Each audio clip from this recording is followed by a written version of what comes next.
Na, well, ichishika din naman namin sa inyo ang ibang mga tungkol dun sa pelikula sa episode na to. At yung entire idea of UNX. Yes. So, yun ang ating topic for today. UNX in all aspects of life. Yes. Yes. UNX on all aspects of life.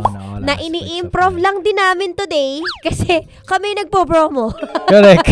So, wala po kaming notes. So, hindi. Pag-usapan natin. Marami yan. So, this is one of the episodes, sir. And ganito kami talaga mag-usap ni Gerald bago matulog. Yeah. So, improv po ito kung ano pumasok sa isip namin kung saan sa mapunta. Well, ganito naman kasi talaga ako bilang girlfriend ni Je ever since, fiancé na pala, ni Gerald.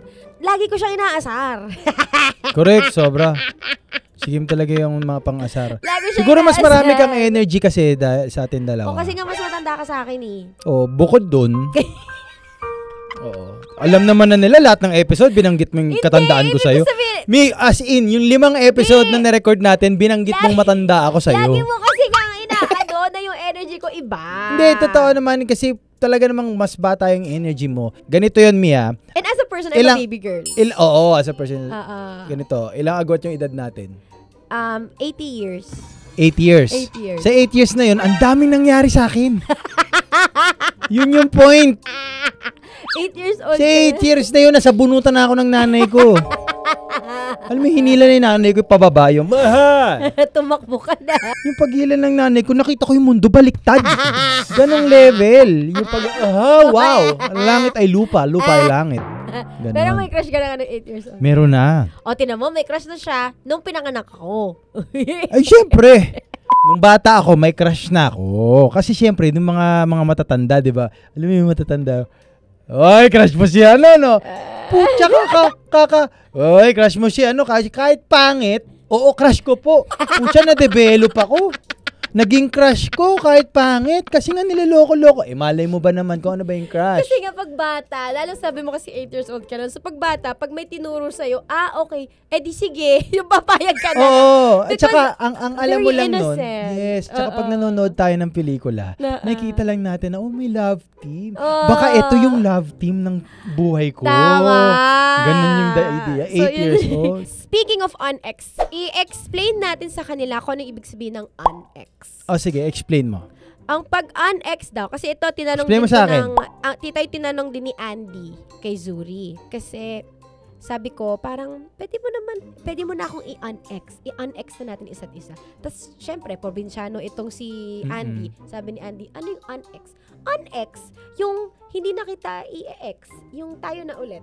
So, ibig sabihin, balikan. Okay. So, it's different terms. Yung nag-break na kayo. Nag-break na kayo. Pero ito maganda. Ito kaya, okay, talagang UNX yung term because pag sinabi mo kasing ex, matagal na kayo nag-break. Matagal na kayong nag-break. Oo. So, pag sinabing matagal na kayong mag-break, pwede kayong maging kayo ulit kasi mag-UNX kayo. Maraming ganyan, 'di ba? Maraming nag-break dati. May kakilala ako si mga artista nga tapos kinasal Oo, na nag-UNX. Oo, UNX sila. Sino mga kilala mong nag-UNX? Si Maha Rambo.